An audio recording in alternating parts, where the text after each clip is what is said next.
Hi ரெக்டீஸ், இன்றைக்கி நம்ம டேயோட எஃப்எஃபான my ரக்ட் husband episode 1 or 2 தான் பார்க்க போகிறோம். ஸோ நீங்கள் நம்ம சேனல் சப்ஸ்கிரைப் பண்ணாலும் சப்ஸ்கிரைப் பண்ணிக்கோங்க. கூடவே இந்த பெல் ஐக்கனும் கிளிக் பண்ணிக்கோங்க. உங்கள் ஃப்ரெண்ட்ஸ் அண்ட் ஃபேமிலிஸ்க்கு ஷேர் பண்ணுங்கள்.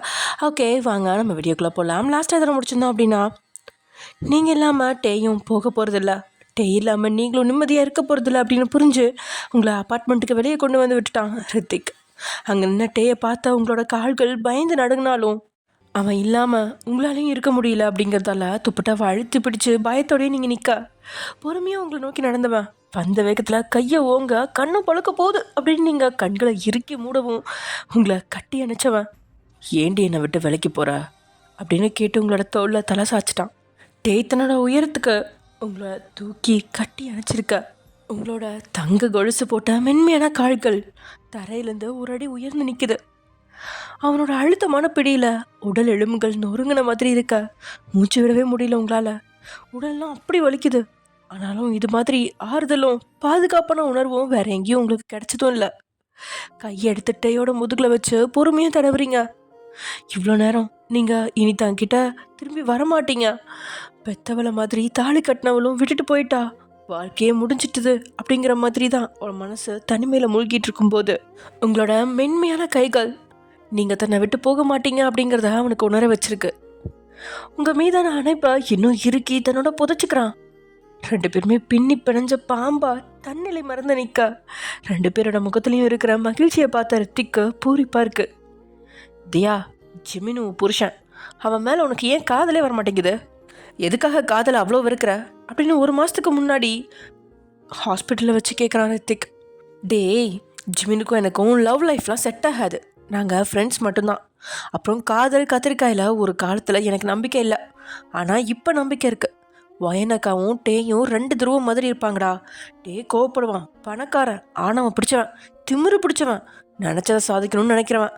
வயனக்காவுக்கு பணம் இல்லை, அப்பாவி, அவளை திட்டினா கூட புரிஞ்சுக்க முடியாத ஒரு கோழை, விட்டு கொடுத்து போகிறவ. ஆனால் அவங்க 2 பேரும் ஒருத்தருக்கு ஒருத்தர் வச்சிருக்க பாசம் வித்தியாசமாக இருக்கும்டா. மற்றவங்க கிட்ட திமிரா இருக்கிற டேயால் என் அக்கா கிட்ட அப்படி இருக்க முடியல. அவகிட்ட மொத்தமாக இறங்கி போகிறான். டே என்னதான் கொடுமைப்படுத்தினாலும் என் அக்காவுக்கு அடுத்த செகண்ட் டே தான் வேணும். டே எவ்வளோ காயப்படுத்தினாலும் அவன் கையை தான் பிடிச்சிக்கிறான்.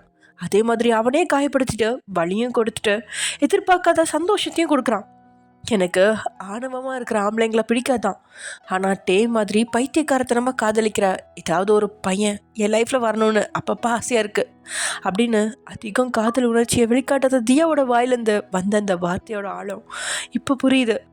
2 பேரையும் ஒரு ஃபோட்டோ எடுத்துகிட்டு அவங்கள தொந்தரவு பண்ணாமல் டீசெண்டாக ரித்திக் அவனோட அப்பார்ட்மெண்ட்டுக்கு போயிட்டான். எத்தனையோ வாகனங்கள் போயிட்டுருக்கு. அங்கேயே பாடி கார்ட்ஸ் நின்று பார்த்துட்ருக்காங்க. ஒரு சில மக்களும் பார்த்துட்டாங்க அப்படிங்கிற எண்ணம் உங்களுக்கு இல்லவே இல்லை. உங்களோட அந்த அணைப்பு ரொம்ப நேரம் நீண்டுக்கிட்டே போக ஒரு கட்டத்தில் உங்களால் அவனுக்கு ஒத்துழைப்பு கொடுக்க முடியல. உங்களோட மனசு இன்னும் டே நாடுது தான், ஆனால் உடலால் முடியல. அவன் அழுத்தி பிடிச்ச அணைப்பில் எலும்பெல்லாம் உடஞ்சி போன மாதிரி முகம் வேற அவன் நெஞ்சுக்குள்ளே புதஞ்சு கிடக்க மூச்சு விட முடியாமல் நீங்கள் மொத்தமாக தடுமாறி நெல்லிய ஆரம்பிக்கும் போதே உங்களோட கால்கள் தரையில் ஊன்ற அளவுக்கு இறக்கி விட்டுட்டு உங்கள் மேலே இருந்து விலகிறான். நெஞ்சில் கையை வச்சு ஆழமாக மூச்சை இழுத்து விட்டா அவங்களோட வட்ட முகத்தை கைகளில் ஏந்திக்கிட்டவன், நான் என்ன அவ்வளோ பெரிய வில்லனா? உன்னை ரொம்ப கொடுமைப்படுத்துகிறேனா? என் கூட உன்னால் வாழ முடியலையா என்ன? ஏண்டி என்னை விட்டு போக பார்க்குற அப்படின்னு ஆதங்கமாக கேட்குறான் டே.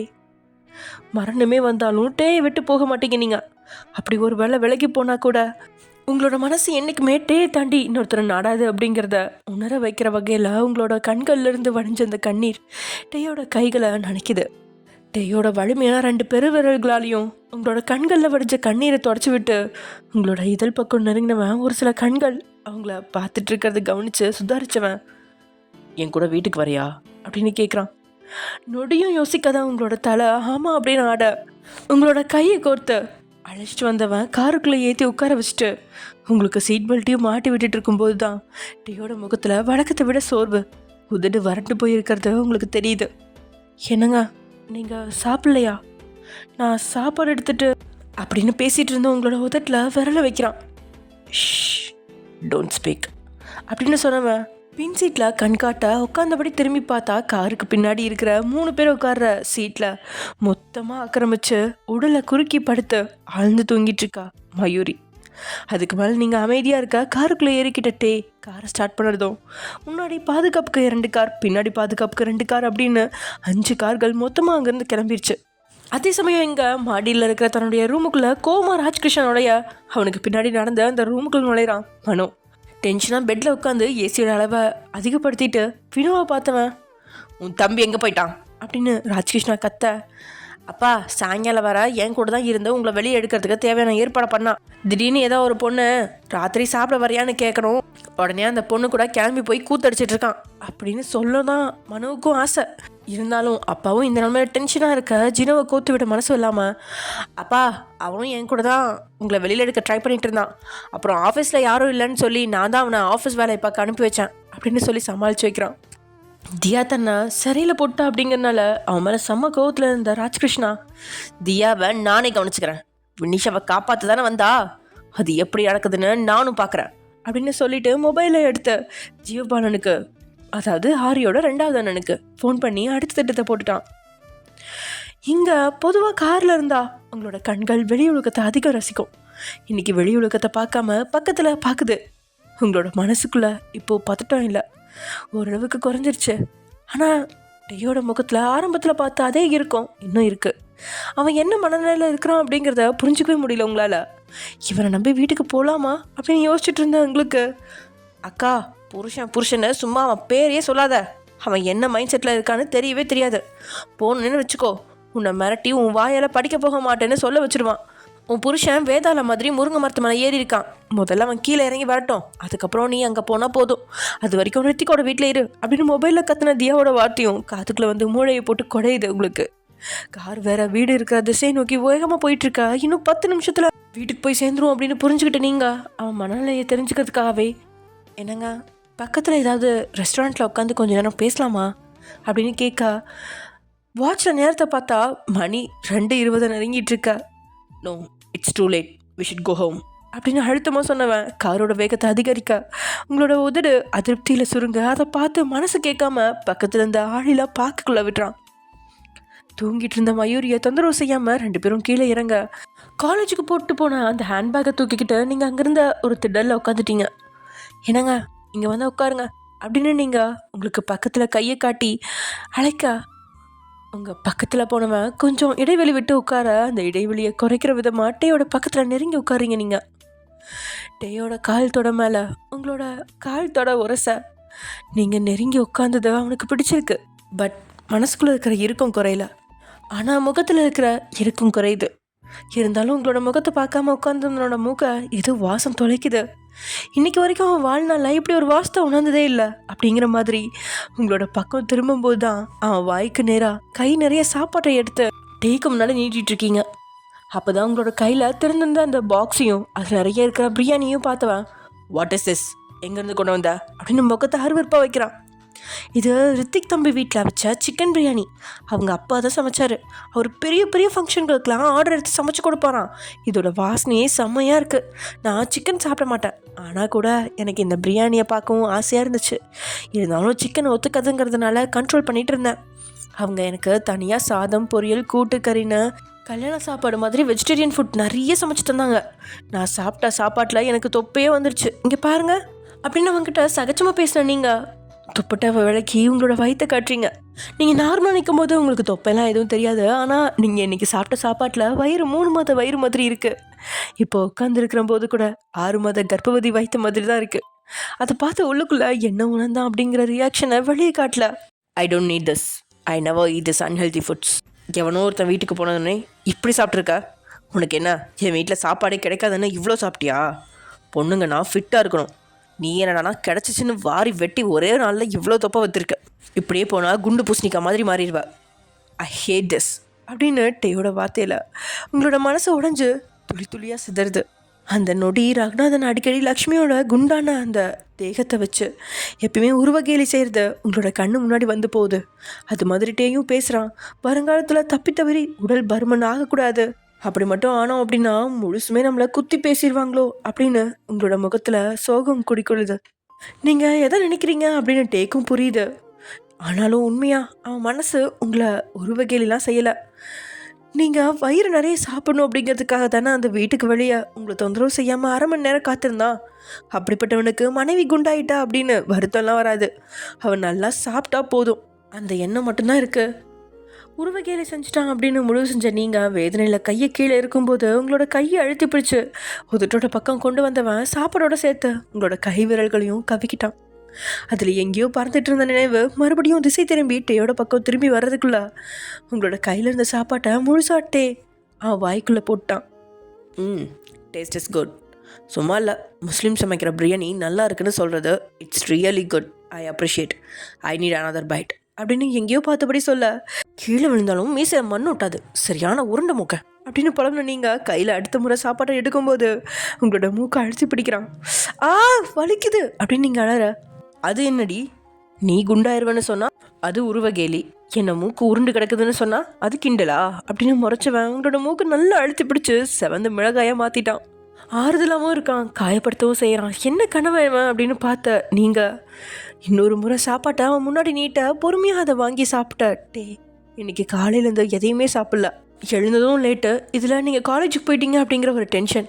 ஆஃபீஸ் வேலையில் சாப்பாட்டையும் அவன் மறந்தே போயிருக்க. அப்போ தண்ணி மட்டும்தான் குடிச்சிருக்கான். மயூரியும் இன்னைக்கு நைட்டு 5 மணிக்கு மேலே சார் சாப்பாடு வாங்கிட்டு வரட்டுமா, சாப்பிட்றீங்களா அப்படின்னு கேட்டு பார்த்து தோற்று போனது தான் மிச்சம்.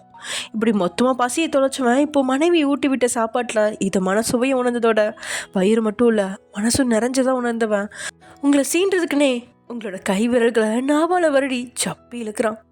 ஆரம்பத்தில் ஒன்றும் தோணலதான் உங்களுக்கு, ஆனால் போக போக அவன் ஒவ்வொரு விரலையும் தனித்தனியாக கவ்வி பற்களாலையும் நாவாலையும் ருசிச்சு திடமாக இருந்த உங்களோட உடலை கூச வச்சு உடலில் இருக்கிற குட்டி முடிகளை கூட மேலெலும்ப வச்சுட்டான். இருக்கிற குளிருக்கு அவன் செயல் உடலில் ஏதேதோ உணர்ச்சிகளை கொடுக்க, என்னங்க நீங்களே சாப்பிட்றீங்களா அப்படின்னு அந்த டிஃபன் பாக்ஸை அவன் பக்கம் நீட்டுறீங்க. எனக்கு சாப்பாடு போதும் அப்படின்னு சொல்கிறான் டெரரா. ரோஷத்துக்கு ஒரு குறையும் இல்லை, ரொம்ப தான் பண்ணுறீங்க, ஒழுங்காக வாயை தரங்க அப்படின்னு மறுபடியும் அவன் வாயில் சாப்பாட்டை கொடுக்க ஆரம்பிச்சிட்டிங்க. மொத்தமாக கழிச்சு உங்களோட கையும் சேர்த்து சுவைச்சு வலிக்காத ரணத்தை உங்களுக்கு கொடுத்ததில் உங்களோட குட்டி வெண்டை விரல் மொத்தமாக சிவந்து போய் கிடக்க ஒரு வழியா அந்த பாக்ஸில் இருந்த சாப்பாடு மொத்தமாக காலியாகி நிம்மதி பெருமூச்சு விடுறீங்க நீங்கள். அதுக்குள்ளே அவனும் ஐ நீட் மோர் அப்படின்னு சொல்கிறான் அழுத்தமா. அப்படின்னு விழிகளை உருட்டின நீங்கள் அந்த பாக்ஸை பார்க்குறீங்க. மருமக காலேஜுக்கு போகிறா அப்படின்னு இருக்கிறதுலே பெரிய சாப்பாடு பாக்ஸில் தான் உங்களுக்கு சாப்பாடு கொடுத்து விட்டுருந்தா லக்ஷ்மி. 2 பேர் சாப்பிட்ற அளவுக்கு சாப்பாட்டை போட்டே மொத்தமாக சாப்பிட்ருக்க, மறுபடியும் பசிக்குது அப்படின்னு சொல்கிறானே அப்படின்னு புரியாத பார்வை பார்க்குறீங்க. பக்கத்தில் ஒரு ஹோட்டல் இருக்குது, அங்கே சாப்பாடு கிடைக்குமான்னு பார்ப்போமா அப்படின்னு நீங்கள் கேட்க ஒரு முறை உங்களை அழுத்தி பார்த்தவன் ஐ நீட் திஸ் ஃபுட் அப்படின்னு உங்களோட கீழ் உதட்ட அழுத்தி விரல்களால் நீவுறான். அவன் செயலில் உங்களோட இதழ்கள் விரிகிற கேப்பில் தண்ணீரால் வாயை சுத்தப்படுத்திட்டு பட்டுன்னு உங்களோட பின் தலையை அழுத்தி பிடிச்சு தான் பக்கம் இழுத்தவன் உங்களோட இதழ் பொருத்தி இன்னைக்கு தானே நீங்கள் அலைய வச்சதுக்கும் காத்திருக்க வச்சதுக்காகவும் அனுமதி இல்லாமல் தன்னை விட்டு போனதுக்கும் சேர்த்தே வன்மையான முத்தத்தை கொடுத்து திணறடிச்சிட்டான் உங்களை. பெருசாக சுகத்தை உணர முடியாத அந்த முத்தத்தில் இதழ்கள் வழியில் கதற துடிக்க அவன் நெஞ்சிலேயே தாறுமாற அடிக்கிறீங்க. நீங்கள் எத்தனை பலமாக அடித்து விலக பார்த்தீங்களோ அத்தனைக்கும் உங்களை அழுத்தி தன்னோட இழுத்து பிடிச்சி முத்தத்தோட வேகத்தை அதிகரித்து மூச்சு முட்டை வச்சதோட உதட்லேயும் வழியை தாறுமாற கொடுக்குறான்.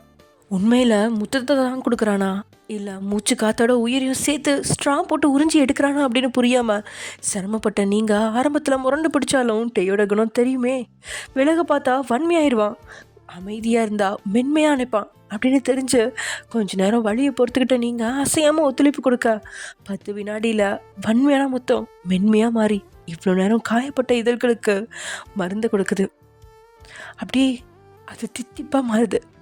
முகத்தை சரித்து அவன் இதழில் தஞ்சு போகுதா நீங்கள் சிலையாக இருக்கா. உங்களோட உதட்டில் ஓவியன் உதடு அப்படிங்கிற பேனாவால் மை தீண்டத கவிதை எழுத அதை காருக்குள்ளேருந்து பார்த்துட்டு இருந்த மயூரியோட உதட்டில் தன்னை அறியாத ஒரு குறும்பு புன்னகை உதிக்குது. ஆஃபீஸில் ஒர்க் ப்ரெஷர், அதை தாண்டி உங்களை நினச்சி டே சாப்பிடாமல் இருக்கிறது தூங்காமல் இருக்கிறதெல்லாம் மயூரிக்கு கஷ்டமாக தான் இருந்துச்சு. டே மேலே தப்பு இருக்குது, அதனால் நீங்கள் படிக்க போயிருக்கிறீங்க அப்படின்னு தெரிஞ்சோம் உங்களை தான் மயூரியோட மனசு திட்டுச்சு. ஏன்னா உங்களுக்கு மற்றவங்கள விட டே மேலே தான் கொஞ்சம் அக்கறையும் பாசமும் அதிகம். 2 பேரோட நீண்ட முத்தத்தை பார்த்தவளுக்கு காரணம் இல்லாமல் ராகவோட எண்ணம் மூளை போட்டு குடஞ்சு எடுக்க ஆரம்பிச்சிருச்சு. மயில்குட்டின்னு மயூரியை உருகி கூப்பிட்ட ராகவோட அந்த வார்த்தைகளும் அவன் தந்த அந்த முத்தங்களும் அவளோட மனசுல நீங்க இடம் பெற அதை யோசிச்சுட்டு இருக்கா. ஆனாலும் நிமிடங்கள் தாண்ட பழைய நினைவுகளை நினைச்சு புன்னகச்சு பிரயோஜனம் இல்லை. அது மொத்தமா கிழிச்சு எறியப்பட்ட புத்தகம். இனி அந்த காகிதத்தை எடுத்து ஒட்ட வைக்க வேணாம் அப்படின்னு மனசை திடப்படுத்திக்கிட்டு எழுதுறா. வாட்டர் பாட்டிலை திறந்து தண்ணியை குடிச்சிட்டு ராகவோட எண்ணங்களை முழுசா ஓரம் கட்டுறா. பொறுமையா காருக்கு வெளியே அவ பார்க்க அங்க கிஸ் பண்ணிட்டு இருந்த ஜோடிகள் புல்தரையில படுத்து கிடக்க, யாராவது 5 பேர் மட்டும் பாதுகாப்புக்குனா போதும், மீதி எல்லாரும் கிளம்பி போங்க அப்படின்ற தகவலை சொல்லி பாதி பாடி கார்ட்ஸ் அங்கிருந்து அனுப்பிட்டு காருக்குள்ள மறுபடியும் படுத்து தூங்க முயற்சிக்கிறா. அவ தரையில நிமிர்ந்து படுத்து கிடந்த டேயோட இடது கையில உருண்ட வலுவான புஜத்துல வாக தலை வச்சு நிமிர்ந்து படுத்து கிடந்த அவங்களோட கண்கள் வானத்துல இருக்கிற நட்சத்திரங்களை ரசிக்க, என்னங்க என் பாட்டிக்கிட்ட ஒரு நாள் ஃப்யூச்சர்ல நான் யாரு கூட இந்த மாதிரி நட்சத்திரங்களை பார்க்கறதுன்னு கேட்டதுக்கு, உனக்குன்னு ஒரு ராசா வருவார், 7 கடல் 7 மலை தாண்டி உன்னை வந்து தூக்கிட்டு போவான், அவன் கூட நீ நட்சத்திரத்தை பார்க்கலான்னு சொன்னாங்க. அது மாதிரி இன்னைக்கு எனக்கான ராஜா பக்கத்தில் படுத்து நட்சத்திரத்தை பார்த்துட்ருக்கேன் அப்படின்னு மகிழ்ச்சியாக சொன்னேன். நீங்கள் டேக்கிட்டு இருந்து பதில் வராமல் இருக்கவும் குழம்பி போய் பார்வையை மட்டும் அவன் பக்கம் பார்த்து திணறீங்க. நீங்கள் போட்டிருக்க துப்பட்டா விலகி கிடக்க பஞ்சு மிட்டாய் நிற டாப்போட முன்பகுதி உடலோட ஒட்டி இல்லாமல் கொஞ்சம் கீழே இறங்கி ரகசிய இடத்த உள்ளாடையோடு சேர்த்து காட்டிக்கிட்டு இருக்க.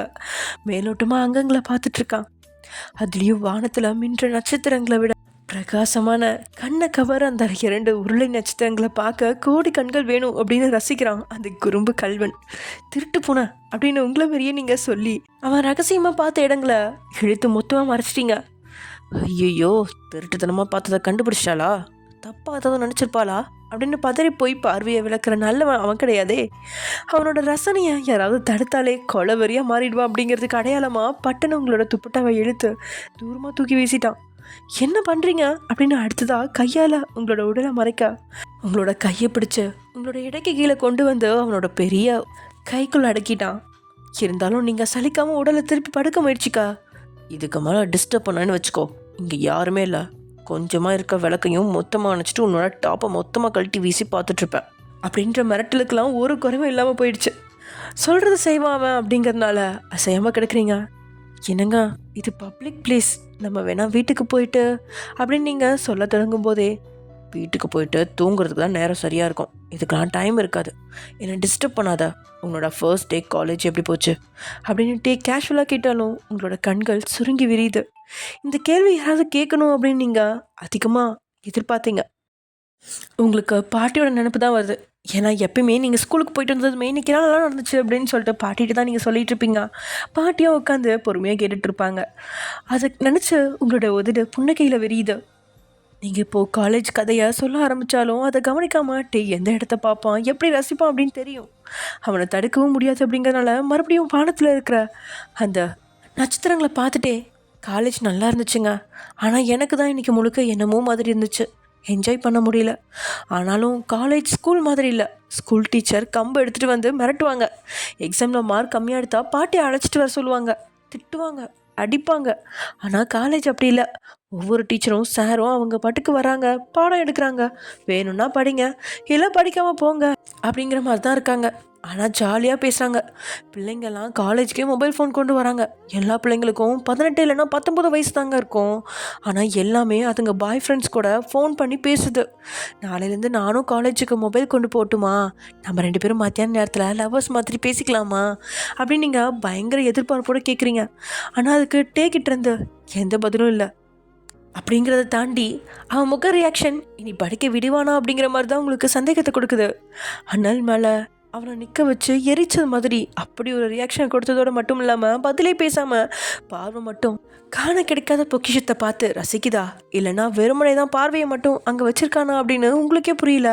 ஏன் மனசு விட்டு பேச மாட்டேங்கிறீங்க, கோவமாக இருக்கீங்களா அப்படின்னு நீங்கள் தவிப்போட கேட்டு முடிக்கிறதுக்குள்ளேயே தெரியாது அப்படின்னு உலக அதிசயமாக ஒரு வார்த்தையை சொல்லிட்டான். பொதுவாக நீங்கள் எதுக்கிட்டாலுமே முகத்துக்கு நேராகவே ஆமாம் இல்லை அப்படின்னு சொல்லுவான். அப்படிங்கிறத விட கோமா இருந்தால் அதை நேரடியாக காட்டிடுவான். அனுசரிச்செல்லாம் போக மாட்டான். எனக்கு ஏன் இவன் இப்படி இருக்கான், நீங்கள் அவனோட நெருங்கி படுத்தும் முகத்தில் சந்தோஷம் இல்லை, மனசு விட்டும் பேசல அப்படின்னு அவனோட குணம் பழக்கத்துக்கு மாறா இருக்குது. சரிஞ்சு அவனை பார்த்து படுத்த நீங்கள் அவன் மேலே கை காலை தூக்கி போட்டு இன்னும் நெருங்கி கிடந்தபடியே, என்னை ரொம்ப மிஸ் பண்ணுறீங்களா அப்படின்னு கேட்குறீங்க. என்ன கேள்வி கேட்டுட்டீங்க, காலையில் எழுந்த நேரத்துலேருந்து இப்போ மணி இரவு 2:45. இப்போ வரைக்கும் அவன் மூளைக்குள்ளே இருந்து குடைச்சலாக கொடுத்துட்டு இருந்தீங்களே, அப்படியே பைத்தியக்காரத்தனமாக அவங்களே நினச்சிக்கிட்டு இருந்தான். நீங்கள் திரும்பி வந்ததுக்கப்புறம் தான் நிம்மதி கிடைச்சது அவனுக்கு. நீங்கள் கொடுத்த சாப்பாட்டில் வயிறு நிறைஞ்சிச்சு, ஆனால் மனசு நிறையல. தான் அனுமதி இல்லாமல் படிக்க போயிட்டீங்க அப்படிங்கிற கோபமும் விரக்தியும் இருக்குது. ஆனால் வெளிப்படையாக காட்டிக்காமல் கோபத்தை தனக்குள்ளே அடக்காமல் அதை மொத்தமாக சேமிச்சு வச்சுருக்கான் சரியான நேரத்துக்காக. வீட்டுக்கு போகலாமா? ரொம்ப லேட்டாச்சு. நாளைக்கு காலையில் ஆஃபீஸில் ஆடிட்டிங் இருக்குது, சீக்கிரமாக போகணும். மயூரி வேற ரொம்ப நேரம் கார்லேயே படுத்து கிடக்கிறா, முதுகு வலி வந்தால் கஷ்டப்படுவா அப்படின்ட்டே சொல்ல கேட்ட கேள்விக்கான பதில் மட்டும் கிடைக்கவே இல்லையே. அப்படி என்ன கொலை குத்தமாக செஞ்சிட்டோம்? படிக்க தானே போனோம், இதில் என்ன தப்பு இருக்குது? அப்படி பார்த்தா உண்மையான காதில் காட்டியிருந்தாலும் ஒரு வகையில் உங்களை வீட்டுக்குள்ளே அடைச்சி வைக்க அவன் திட்டம் போட்டு ஏமாத்திருக்கான். இதுக்காக நீங்கள் தானே ரோஷமாக முகத்தை தூக்கி வச்சுக்கிட்டு இருக்கணும். ஆனால் இங்கே எல்லாமே தலைகீழாக இருக்கே அப்படின்னு குழம்பி போன நீங்கள் சரி போகலாம் அப்படின்னு சொன்னபடியே விலக பார்த்து அவங்கள எழுத்து தான் பக்கம் சேர்த்தவன் உங்களோட நெத்தியில் அழுத்தின ஒரு முச்சத்தை கொடுத்து எழுந்துட்டான். நீங்களும் டேத்தனை எழுப்பி விடணும் அப்படிங்கிறதுக்காக கையை நீட்டும் போதே டே கண்டுக்காமல் கீழே கிடந்த துப்பட்டாவை எடுத்து உங்கள் மேலே போட்டுவேன் காருக்குள்ளே ஏறி உட்காந்துட்டான். துளியும் அவன் சமாதானமாகிற மாதிரியே இல்லை. இனி வீட்டுக்கு போனதும் ஏதாவது செய்யணும் அப்படின்னு நினச்சி எழுந்தவா ட்ரெஸ்ஸை சரி பண்ணி துப்பட்டாவை போட்டுக்கிட்டு அந்த பாக்ஸ் எடுத்து பைக்கில் வச்சுட்டு காருக்குள்ளே ஏறி உட்காந்துட்டீங்க. அப்போ மயூரியும் தூங்காமல் உட்காந்துருக்கதை பார்க்குறீங்க. நீங்கள் ரொம்ப நேரமாக புரண்டு புரண்டு படுத்து பார்த்தா, ஆனால் ராகவோட ஞாபகத்தில் தூக்கமும் தொலைஞ்சு போயிட குத்துக்கெல்லாம் இருக்காவ. டே இருக்கிறதுனால பேச போகாமல் நீங்கள் மெளிதான புன்னகையை மட்டும் வீச மயூரியும் தனக்கும் உங்களுக்கும் சம்மந்தமே இல்லை அப்படிங்கிற மாதிரி புன்னகையை வீசிட்டு இருக்கா. கார் அங்கேருந்து கிம் இல்லத்துக்கு கிளம்புது. நான் 1 2 3ன்னு சொல்கிறப்ப உன் கண்ணில் கட்டி இருக்கிற துணியை கழட்டிடு. நம்ம எங்கே வந்திருக்கோன்னு பாரு. I am 100% sure you will be surprised அப்படிங்கிறான் ஜினோ. அட விளக்கண்ண மவனே, ராத்திரி எல்லாரும் தூங்கினதுக்கப்புறம் என்னடா சர்ப்ரைஸு? மிஞ்சி மிஞ்சி போனால் எங்கடா கொண்டு வந்துட போகிற? உன்னோட அப்பார்ட்மெண்ட்டுக்கு தானே அழைச்சிட்டு வந்திருப்ப. அதுக்காக தானே மெடிக்கல் ஷாப் பக்கத்தில் வெயிட் பண்ணன்னு சொல்லி சேஃப்டி பாக்கெட் வாங்கிட்டு வந்த. கவலையே படாத, உனக்காக தான் நான் பேதி மாத்திரையை 10 ரெடி பண்ணி வச்சுருக்கேன். உன்னை கக்கூஸில் பர்மனெண்ட்டாக உட்கார வச்சுட்டு அப்பார்ட்மெண்ட்டில் என்ன டாக்குமெண்ட் வச்சுருக்கேன் தேட தான் இவ்வளோ தூரம் வந்திருக்கேன் அப்படின்ற தியா இன்னொரு பிளானோட இருக்க. ஓகே, கவுண்டிங் பண்ண போகிறேன். 1 2 3 அப்படின்னு அவன் சொல்லி முடிச்சதும் வேண்ட வெறுப்பா கண்ணில் கட்டி இருந்த துணியை உருவிட்டு சர்ப்ரைஸ் ஆகிற மாதிரி ரியாக்ஷனை காட்டிக்கிட்டு பார்த்து தியாவோட முகத்தில் பாறாங்கல் விழுந்த மாதிரி அவ்வளோ இறுகிடுச்சு. ஓரக்கடலில் ஜினோவை எரிக்கிற பார்வை பார்க்குறா. ஏன்னா அவளை டெடிபியர் கடைக்கு கூப்பிட்டு வந்திருக்கான். பாத்தியா, நான் தான் சொன்னேன்ல நீ சர்ப்ரைஸ் ஆவேன்னு. இது என் ஃப்ரெண்டோட கடை தான், இங்கே கஸ்டமர்ஸ் இல்லை. ஸோ தைரியமாக எல்லா பக்கமும் சுற்றி பார்த்து உனக்கு பிடிச்சதை வாங்கு அப்படின்னு தியாவோட கையை பிடிச்சவன் கடைக்குள்ளே அழைச்சிட்டு வரான். எல்லா பக்கமும் புசு புசுன்னு டெடி பேர் நிறைஞ்சு கிடக்கா. தியாவோட முகம் எண்ணெய் விழுந்த கடுகா தெரிக்குது. அட நாயே, இதுதான் உன் வெக்கங்கட்ட சர்ப்ரைஸா? அதுலேயும் பேசுகிற பேச்சை பாரு. பொண்ணுங்களுக்கு டெடி பேர் மட்டும்தான் பிடிக்குமா? பக்கத்தில் நகை கடை இருக்குது, ஷாப்பிங் மால் இருக்குது, கார் ஷோரூம் இருக்குது. அங்கெல்லாம் கொண்டு விட்டா பொண்ணுங்க எதுவும் வாங்க மாட்டாங்களோ? கஞ்ச பிஸ்னாரி, உன் கையில் இருக்கிற பணம் செலவாகக்கூடாதுன்னு பொம்மை கலையில் கொண்டு வந்து விட்டுட்டு பில்டப்பை பாரு அப்படின்னு உள்ளுக்குள்ளே கழுவி ஊத்துறாதியா. தியா சர்ப்ரைஸ் ஆகிட்டா அப்படின்னு தப்பாக கணிச்சு உள்ளுக்குள்ளே மகிழ்றான். வேறு ஏதாவது கடைக்கு கொண்டு போனால் பொண்ணுங்க பெரிய தொகையை பில்லாக போட்டு சின்னவ திணறடிச்சிருவாங்க. ஆனால் இந்த பொம்மை கடையில் 5000 ரூபாய்க்கு மேலே பில் வராது அப்படிங்கிற நம்பிக்கை தான் அவனுக்கு. வேறு வழியே இல்லாமல் சர்ப்ரைஸ் ஆகிற மாதிரி முக ரியாக்ஷனோட oh my god I love teddy bears. எப்படி உனக்கு தெரியும் Jeeno? I can't believe this. என்னை பற்றி உனக்கு நல்லாவே தெரிஞ்சிருக்கு, சத்தியமாக சொல்கிறேன். யாருமே இந்த அளவுக்கு என்னை சந்தோஷப்படுத்தினது இல்லை அப்படின்னு பல்ல காட்டின தியாவுக்கு பொண்ணுங்க நார்மலாக ஆசைப்படுற எதுவுமே பிடிக்கிறது இல்லை. அழகான புசு புசு பொம்மைகளை பார்த்தாலே வெறுப்பாக இருக்கும் அவளுக்கு. அதுக்கு பதிலாக ஏதாவது கத்தி, பேப்பர் ஸ்ப்ரே, எலக்ட்ரிக் மிஷின் அப்படிங்கிற பொண்ணுங்களோட பாதுகாப்பு சம்மந்தமான பொருட்களை வாங்குறதுல அதிக நாட்டம் காட்டுவா. பொதுவாக பொண்ணுங்களுக்கு முன்னாடி பள்ளியோ கரப்பம்பூச்சியோ வந்தால் பொண்ணுங்க பயந்து ஓடுவாங்க அப்படின்னு சொல்லுவாங்க. ஆனால் இங்கே தலைகீழ தியா கையில் எடுத்த கம்பை பார்த்து அதுங்க தான் ஓடி ஒழியணும். பிங்க் கலருக்கு பதிலாக பிளாக் கலர் தான் பிடிக்கும். நளினமான நடை பிடிக்காது. எல்லாரும் முன்னாடியும் அடக்கமாக சாப்பிட்றது, உட்காருறது, பேசுறது அப்படின்னு எதுவுமே பிடிக்காது. அவளுக்குன்னு ஒரு ஸ்டைல் இருக்குது, அதுபடி உட்காருவா, பேசுவா. நம்ம ஒரு பொண்ணு, நம்மளால் முடியாது. நம்மக்கிட்ட யாராவது வம்பு பண்ணால் கூட கண்டுக்காமல் போகணும், இல்லைனா நமக்கு தான் பிரச்சனை அப்படின்னு நினைக்கிறக்கணும் அவகிட்ட இல்லை. தான்கிட்ட வம்புக்கு வந்தால் தூக்கி போட்டு மிதிக்கணும் அப்படிங்கிற பாலிசி தான் அவகிட்ட இருக்குது. என்னதான் பால் வெள்ளையாக இருந்தாலும் அது சுவையாக இருக்காது. சர்க்கரையை போட்டால் தானே சுவை தரும் அப்படின்னு கூட தெரியாத வடிகட்டின முட்டாளா ஜினோ மற்ற பொண்ணுங்க மாதிரியே ஜினோவும் தான் வலையில் தியா விழுந்துட்டா அப்படின்னு சந்தோஷமா, இப்போ பேசுறதுக்கு நேரம் இல்லை, என் டார்லிங்க்கு பிடிச்சதெல்லாம் வாங்கிக்கோ அப்படின்னு தாராளமான மனசோட சொல்லிட்டான். பெரிய நகை கடையாக இருந்திருந்தா 1,00,00,000 பில்லை கொடுத்துருக்கு. ஆனால் இங்கே மொத்த கடையே 1,00,00,000 தேராதே அப்படிங்கிற பார்வை பார்த்துட்டு ஓகே 10 minutes அப்படின்னு வேண்டாம் வெறுப்பா உள்ளே வந்து அவன் கண் மறை விழுந்து தொலைவா என்ன ஒரு சேரில் போய் உட்காந்துட்டா.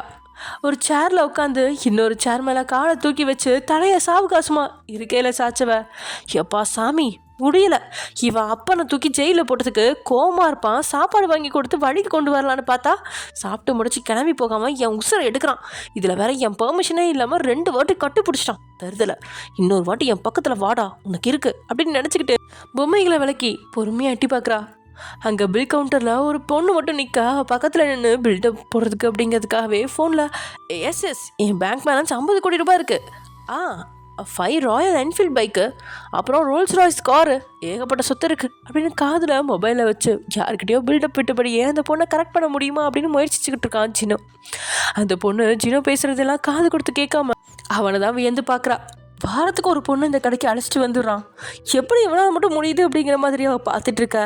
அடச்சை திருந்தாத ஜென்மம், அதுக்குள்ளே அடுத்த பொண்ணை கரெக்ட் பண்ண பார்க்குறான். எப்படியும் வேணா காணோன்னு தேடி வர 1/2 மணி நேரம் ஆகும், அது வரைக்கும் கொஞ்சம் நேரம் தூங்குவோம் அப்படின்னு தியாவோட மனசு நினச்சிட்டு இருக்க. கண்கள் தூங்கவே ஆரம்பிச்சிருச்சு. அதுக்குள்ளே தேங்க்யூ ஸோ மச் சார், நீங்கள் வருவீங்கன்னு நான் எதிர்பார்க்கவே இல்லை. உங்களை மாதிரி பெரிய பிஸ்னஸ் மேன் இந்த சாதாரண பார்ட்டிக்கு வந்ததில் ரொம்ப சந்தோஷம். எங்கள் எல்லாரோட நன்றியையும் பிஸ்னஸ் மேன் ஆரியபலனுக்கு தெரிவிச்சுக்கிறோம் அப்படின்னு சத்தம் கேட்டு பட்டுன்னு கண் திறந்து அங்கேயும் இங்கேயும் பார்வை சுழற்றா தியா. என்ன இது ஆரியபலனா, இந்த நேரத்தில் எவன்டா அவன் பேரை சொன்னது அப்படின்னு எழுந்ததியா அங்கே இருக்கிற கதவை திறந்து உள்ள தலையை விட்டு பார்க்க அங்கே பெரிய ஹாலில் ஏதோ பார்ட்டி நடந்துட்டு இருக்க. பல வாட்ட சட்டமான ஆண்களுக்கு மத்தியில் ப்ளூ ஜீன்ஸ், உடலை ஃபிட்டாக காட்டுற லைட் க்ரீன் டிஷர்ட், அதுக்கு மேலே ஓவர் கோட் போட்டு தன்னுடைய நீளமான கேசத்தை விரித்து போட்டபடியே நின்றுட்டு இருக்கான் ஹரி. வழக்கத்துக்கு மாறா கொஞ்சம் அழகாக தெரிஞ்ச ஆரியா கண்கள் துளி அளவு கூட சைட் அடிச்சிருந்தாலும் அடுத்த நொடி அதிர்ச்சி தான் வருது. அத்தாடி, இவன் இந்த பக்கம், இவனுக்கு நான் ஜினோ கூட சுற்றுறது தெரியாதே, தெரிஞ்சால் கண்டிப்பாக ஒத்துக்க மாட்டானே. வீட்டில் படுத்து தூங்க வேண்டிய நேரத்தில் உனக்கு இந்த பார்ட்டிலாம் தேவையா ஆரி அப்படின்னு நினச்சிட்ட தியா. ஆரியோட கண்ணில் மாட்டக்கூடாது அப்படிங்கிறதுக்காகவே அவன் கிளம்புற வரைக்கும் அங்கேயே காத்திருக்கா. 10 நிமிஷத்தில் ஆரியும் அங்கேருந்து கிளம்பிட கையில் ஒரு டெடிபியரை எடுத்துக்கிட்டவ பில்லை போகிறதுக்கு முன்னாடி சைலண்டில் இருந்த மொபைலை நார்மலில் போடுறதுக்காக எடுத்தா ரித்திக்கிட்ட இருந்து மெசேஜ் வந்திருக்கு. என்ன அனுப்பியிருக்கான் அப்படின்னு ஃபோட்டோவை ஓப்பன் பண்ணி பார்த்தா நீங்களும் டேயும் அப்பார்ட்மெண்ட்டுக்கு வெளியே கட்டி பிடிச்சபடி நின்றுட்டு இருக்கிற அந்த ஃபோட்டோ வந்திருக்கு. அதை பார்த்த கணத்தில் பத்ரகாளி ஆயிட்டா. கோவத்தில் உடனே ரித்திக்கு ஃபோன் பண்ணா அவனும் தூங்கிட்டு இருந்தாலும் அட்டன் செஞ்சு ஹலோ தியா அப்படின்னு பொறுமையாக கேட்கா. அறிவு கெட்டவனே, வெக்கம் கெட்டவனே, ரோஷம் கெட்டவனே, நீ எல்லாம் எதுக்கு உயிரோட இருக்கா? விஷம் வாங்கி குடிச்சு சாக வேண்டியதானே? கிளிப்பிள்ளைக்கு சொல்கிற மாதிரி படிச்சு தானடா சொன்னேன். டே வந்தா என் அக்காவை அவன் கண்ணிலே காட்டாத, அலையவை, அப்போதான் பொன்னடியோட அருமை தெரியும்னு சொன்னனே. எதுக்குடா அவனை பார்க்க அழைச்சிட்டு போனேன்? இன்னொரு தடவை இந்த மாதிரி பண்ணேன்னு வச்சுக்கோ, கொலையே பண்ணிடுவேன். இப்போ என்ன, அவன் கிளம்பி போயிட்டனா? என் அக்கா தூங்கலையா? அப்படி அவள் தூங்கலனா தண்ணியில் கொஞ்சம் தூக்க மாத்திரையை கலந்து கொடுத்துரு அப்படின்னு சொன்ன தியாவுக்கு இப்போ வரைக்கும் நீங்கள் உங்களை அவன் அனுப்பி வச்சிட்டான் அப்படிங்கிறது தெரியாது. டே எப்படியும் உங்களை நினச்சி வருத்தப்பட்டிருப்பான். அதுக்காக ரித்திக் ஒரு முறை உங்களை டே கிட்ட அழைச்சிட்டு போயிருப்பான். அதுக்கப்புறம் உங்களை வீட்டுக்குள்ளே அழைச்சிட்டு வந்து படுக்க வச்சிருப்பான் அப்படின்னு நினச்சிருக்கா. தியாவோட வார்த்தையில் படப்படுத்த போன ரித்திக்கோட கண்களில் இருந்த தூக்கம் பறிப்போயிட உண்மையை மறைக்க முடியாது அப்படின்னு எச்சில விழுங்கிக்கிட்டவன் வராத தைரியத்தை திரட்டி அது தியா வயன் அக்காவாலையும் டேயாலையும் ஒருத்தர் பார்க்காம இருக்க முடியாது, அவங்க ரொம்ப டீப்பாக லவ் பண்ணுறாங்க அப்படின்னு சொல்ல, அதெல்லாம் எனக்கும் தெரியும் அப்படின்னு தியா சொல்ல, ஸோ நான் அவங்கள டே கூட அனுப்பி வச்சிட்டேன் அப்படின்றான் ரித்திக். வாட், இதை சொன்ன அக்காவா அனுப்பி வச்சிட்டியா அப்படின்னு சொன்னவ இன்னைக்கு வரைக்கும் திட்டாத பாஷையில் திட்டி தீக்க கடலை வறுத்துட்டு இருந்த ஜினோவுக்கும் பக்கத்தில் இருந்த பொண்ணுக்கும் காதுலேருந்து ரத்தம் வர மாதிரி இருக்கு. இவ என்ன பொண்ணா பேயா இப்படி பச்சையை திட்டாலே அப்படின்னு 2 பேரும் திகச்சு போய் பார்க்க தியா காலை கட் பண்ணிட்டா. தியா கிட்ட இருந்து திட்டு வாங்குறதெல்லாம் சகஜம் அப்படின்னு ரித்திக் தூங்க ஆரம்பிக்க ஜினோவும் அந்த பொண்ணும் பேய் அரைஞ்ச மாதிரி நிற்க. ஜினோ, எனக்கு அவசரமாக வீட்டுக்கு போகணும், ஒரு எமர்ஜென்சி அப்படின்னு சொல்கிறாவ. ஐயோ, என்னவ திடீர்னு வீட்டுக்கு போகணும்னு சொல்கிறா? பொம்மை குட்டியை வாங்கி கொடுத்து அடுத்ததாக பக்கத்தில் இருக்கிற அப்பார்ட்மெண்ட்டுக்கு போய் நைட்டு அப்ரோச் பண்ணலான்னு பார்த்தனே, ஒன்றும் ஒர்க் அவுட் ஆகாதோ அப்படின்னு நினச்சவன். என்னதியா, ஒரு டெடி கூட வாங்கல, அதுக்குள்ளே போகணும்னு சொல்கிற? இனியும் நிறைய ஷாப்பிங் இருக்குது அப்படின்னு சொல்ல. யோ போயா, எனக்கு உசுரே போகிற அளவுக்கு பிரச்சனை, உனக்கு ஷாப்பிங் ரொம்ப முக்கியமா? இந்த டப்பா கடையில் என்னால் ஷாப்பிங் பண்ண முடியாது. அப்படி கண்டிப்பாக நான் ஷாப்பிங் பண்ணணுன்னா பக்கத்தில் நகை கடை இருக்குது, அங்கே கொண்டு போ, இல்லையா என்னை வீட்டில் கொண்டு போய் விடு அப்படின்னு சொல்லிட்டு தியா அங்கேருந்து கிளம்ப வட போச்சே அப்படிங்கிற மாதிரி அவள் பின்னாடி ஓடுறான் ஜினோ. ஓகே ரிலாக்ஸ் தியா, நான் உன்னை ட்ராப் பண்ணுறேன், அதுக்கு முன்னாடி என்ன பிரச்சனைன்னு சொல்லு அப்படின்னு அவன் கேட்க, போயா நீயே ஒரு பிரச்சனை, இதில் என்ன பிரச்சனைன்னு வேற கேட்குறியா, வண்டியில் ஏறி தொலை அப்படின்னு தியா சிறுசிறுப்பாக காரில் ஏறி உட்காந்தா. இதுக்கு மேலே நைட்டு ஒன்றா தங்கிறதுக்கு தியாவை அப்ரோச் பண்ண முடியாது. வாங்கின பேக்கெட்லாம் வீணாயிருமோ அப்படின்னு அவன் யோசிச்சுட்டு இருக்க. ஜீனாவோட மொபைல் சினுங்குது. புது நம்பராக இருந்ததால் அவன் அட்டன் பண்ணி காதில் வச்சா, பேபி என் புருஷன் அவசரமாக ட்ரிப்புன்னு சொல்லி வெளிநாட்டுக்கு போயிட்டான். 1 வீக் உன் கூட தான் ஸ்டே பண்ண போகிறேன். உன் அப்பார்ட்மெண்ட்டுக்கு முன்னாடி காத்து நிற்கிறேன், சீக்கிரம் வாடா, குளிருது, இதம்மா ஏதாவது பண்ணலாம், கம் குயிக் சினோ அப்படின்னு சொல்லி காலை கட் பண்ணுறா ஒரு பொண்ணு. யார் என்னென்னலாம் கேட்காம வாயிலிருந்து சொல்லு வடிச்சுவேன். காருக்குள்ளே உட்காந்து தியா கிட்ட, தியா அப்பா ஃபோன் பண்ணாரு, ஏதோ அவசரம், உடனே வீட்டுக்கு வர சொன்னார், உனக்கு கேப் புக் பண்ணிட்டேன், 10 நிமிஷத்தில் வந்துடும், நீ கேபில் போறியா அப்படின்னு ஜினோ கேட்க அவனோட முகத்தில் தெரியுற 1000 வாட் பிரகாசம் எவ்வளையோ பார்க்க போகிறதுக்காகத்தான் ஆர்வத்தில் நிற்கிறான் அப்படின்னு புரிய வச்சிருக்கு. ஓகே அப்படின்னு சொல்லிட்டு கீழே இறங்குறா. அவளை கட்டி பிடிக்கிறதுக்கு ஜினோ நெருங்கி வரவும் பாட்டுன்னு அங்கேருந்து படிக்கட்டில் உட்காந்துட்டா. பாய் ஜினோ அப்படின்னு அவனை கண்டுக்காம மொபைலில் அவள் கவனத்தை செலுத்த வற்புறுத்தி நெருங்க முடியாமல் காரை எடுத்துக்கிட்டு இன்னொரு பொண்ணை பார்க்க ஆர்வமாக கிளம்பிட்டான். எப்படியோ போயிட்டான் அப்படின்னு நிம்மதி. இன்னொரு பக்கம் மனசு மாதிரி அக்காவை அழைச்சிட்டு போயிட்டானா இல்லை கோபத்தில் அழைச்சிட்டு போனானா அப்படிங்கிற குழப்பத்தில் தியா உட்காந்துட்டு இருக்க. அவன் முன்னாடி வந்து நிற்குது ஒரு கருப்பு கலர் ஃபெராரி கார். காரை பார்த்ததும் ஒரு நொடி தியாவோட முகம் ஜர்க்காகிட. உள்ள ஏறு அப்படின்னு காரோட கண்ணாடியை கீழே இறக்குறான் ஆரி. ஜினோ அவசரமாக கிளம்புனது ஆரி சரியாக வந்து நிற்கிறது. ரெண்டையும் பார்க்கும்போதே ஆரி தான் ஜினோவை அனுப்பி வைக்க ஏதோ பண்ணியிருக்கான் அப்படின்னு புரிஞ்சிருச்சு. ரைட்டு, பஞ்சாயத்து கன்ஃபார்ம்டா அப்படின்னு நினச்சிக்கிட்ட தியா வேற வழியே இல்லாமல் காருக்குள்ள ஏறி உட்கார கார் பொறுமையாக இல்லாமல் மின்னல் வேகத்தில் பறக்குது.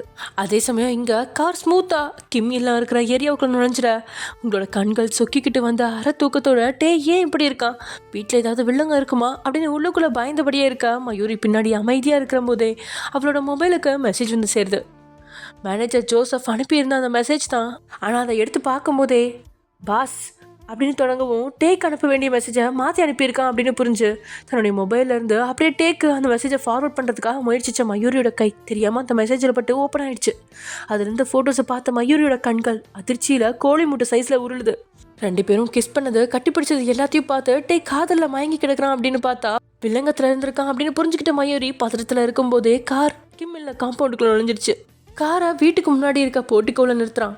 மயூரி இட்ஸ் டூ லேட், இன்னைக்கு இங்கேயே ஸ்டே பண்ணிக்கோ அப்படின்னு சொல்ல மயூரி சரின்னு தலையாட்ட 2 பேரையும் கீழே இறக்கி விட்டு காரை குடோன்ல நிறுத்ததுக்காக அவன் போகிற நேரத்தில் வீட்டுக்குள்ளே போக பார்த்த உங்களோட கையை பிடிக்கிறா மயூரி.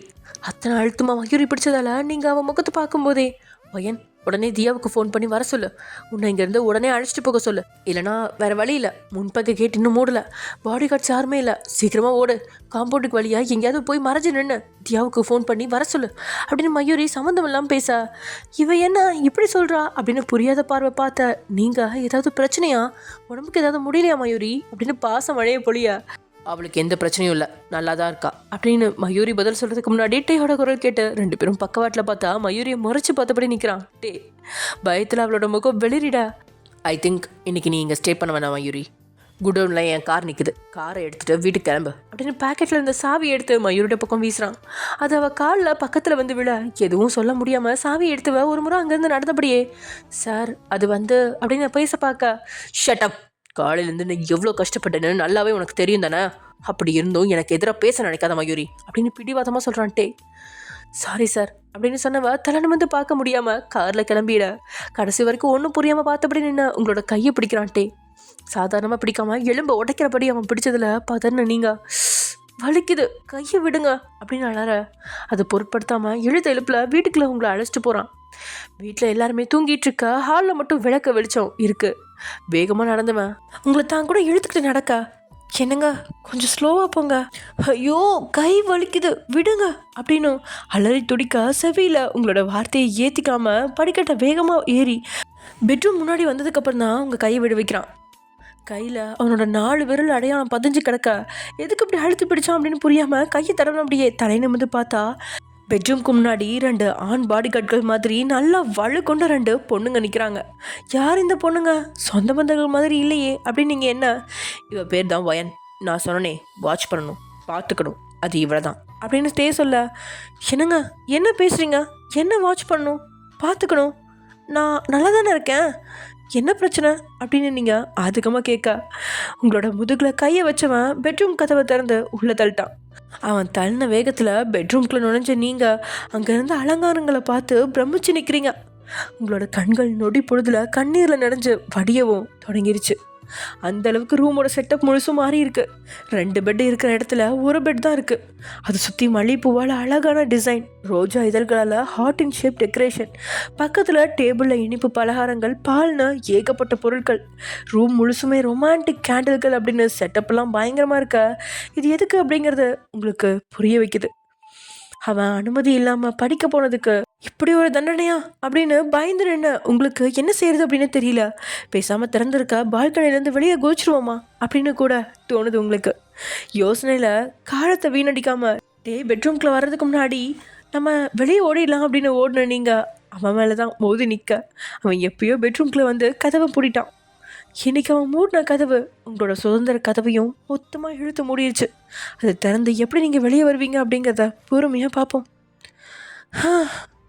ஓகே ஃப்ரெண்ட்ஸ், இதோட இந்த எபிசோட முடிச்சுக்கலாம். நெக்ஸ்ட் எபிசோட என்ன நடக்க போகுது அப்படிங்கிறத நெக்ஸ்ட் எபிசோடில் பார்க்கலாம். ஓகே, பாய்.